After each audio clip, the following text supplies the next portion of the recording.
Cut आला आहे आपल्या भाजीला। चला तर मग इथे आपली एकदम चमचमीत आणि झणझणीत अशी कमी साहित्यामध्ये वांग्याची भाजी बनवून तयार आहे। तुम्ही ही वांग्याची भाजी ज्वारीची भाकरी, बाजरीची भाकरी किंवा भातासोबत ही खाऊ शकता। खूप छान लागते।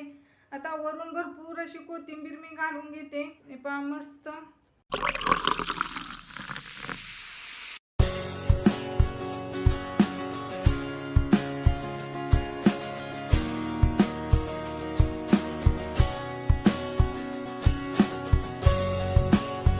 नमस्कार मंडळी, कसे आहात सगळे? मस्त मजेतच असाल। मी रुपाली चटपटी स्वादिष्ट रेसिपीज मध्ये आपले अगदी मनापासून स्वागत करते। तर आज मी तुम्हाला वांग्याची रेसिपी तयार करून दाखवणार आहे। ही भाजी एकदम टेस्टी लागते आणि कमी साहित्यात तयार होते। चला तर पटकन आपण रेसिपीला सुरुवात करूया। त्यासाठी इथे मी कढईमध्ये तेल ही गरम करून घेतले आहे आणि इथे मी वांगी ही कट करून घेतली आहे। ते पहा मस्त हिरवी वांगी घेतली आहेत। ही भाजी तयार करताना हिरवीच वांगी घ्यायची आहेत। खूप टेस्टी लागते या वांग्याची भाजी। आता आपल्याला या तेलामध्ये वांगे आहेत ना 50% फ्राय करून घ्यायचे आहेत। आता मी हे वांगे पाण्यातून बाजूला काढून घेते आणि गॅस मिडियम करून हे वांगे एक एक करून तेलामध्ये सोडून घेते। इथे मी या वांग्यावरती झाकण लावून घेते, कारण वांगे आपण पाण्यामध्ये घातले होते ते तेलामध्ये घातल्यानंतर ते तेल असे तडतड करून बाहेर येते। त्यासाठी हे झाकण लावून घ्यायचं आहे 2 मिनिटं आपल्याला। इथे 2 मिनिटं झालेले आहे। ते पहा आपण झाकण उघडून पाहूया। तेल थोडे शांत झाले आहे। आता आपण वांगे मिक्स करून घेऊया, म्हणजे खालच्याही साईडने छान वांगे भाजतील।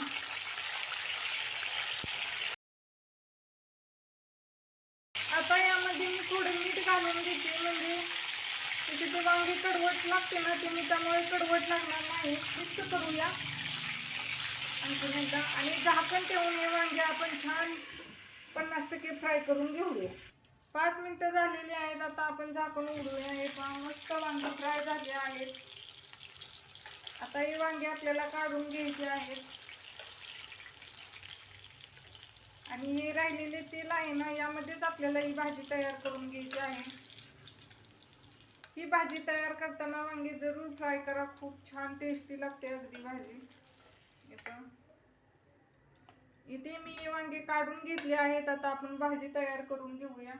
इथे आपले तेल हे अगोदरच गरम आहे। यामध्ये मी 1 छोटा चमचा मोहरी घालून घेते। इथे आपली मोहरी छान तडतडली आहे।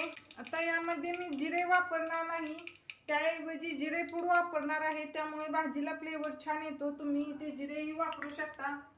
तर इथे मी 2 बारीक कट करून कांदे घेतले आहेत, ते घालून घेते आणि आपल्याला कांदा एकदम लालसर भाजून घ्यायचा आहे। आपला कांदा इथे भाजत आहे तोपर्यंत आपण एक मसाला तयार करून घेऊया।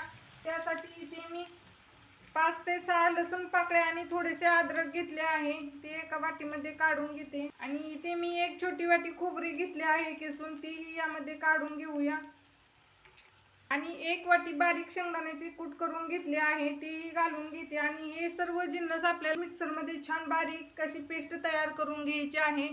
इथे आपला कांदाही भाजत आहे तोपर्यंत मी याची पेस्ट करून घेते। इथे आपले हे वाटण करून तयार आहे। पहा एकदम बारीक असे करून घेतले आहे। तुम्ही हे वाटण तयार करताना यामध्ये पाणीही वापरू शकता। इथे मी पाणी न वापरताच हे वाटण तयार करून घेतले आहे। आता आपण हे मसाला भाजताना यामध्ये पाणी घालणार आहे, म्हणून मी असेच वाटून घेतले आहे। इथे आपला कांदाही छान भाजत आहे। पहा लाल कलर येऊ लागला आहे याला। हे पहा मस्त। आता आपल्याला यामध्ये टोमॅटो घालून घ्यायचा आहे। इथे मी 2 टोमॅटो बारीक कट करून घेतले आहेत, ते यामध्ये घालून घेऊया आणि हे टोमॅटो आपल्याला एकदम गाळ होईपर्यंत या तेलामध्ये परतून घ्यायचं आहे। तुम्ही इथे याची पेस्टही करून घेऊ शकता। इथे आपले टोमॅटो ही छान गाळ झाला आहे। पहा मस्त। आता आपण यामध्ये मसाले पावडर घालून घेऊया।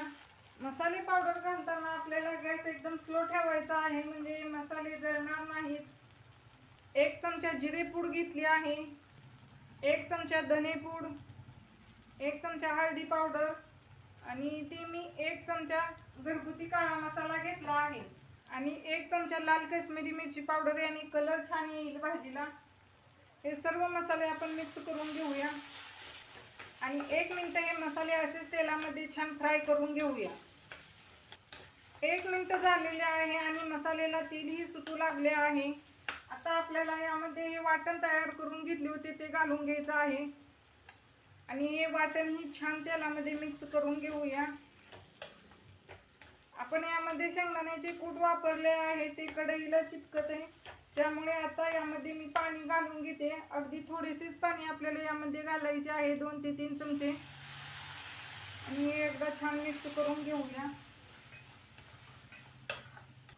आता आपण यामध्ये चवीपुरते मीठ घालून घेऊया. वांगी फ्राय करतानाही आपण मीठ वापरले होते, त्यामुळे पाहूनच मीठ घालायचं आहे आणि हे छान मिक्स करून घेऊया.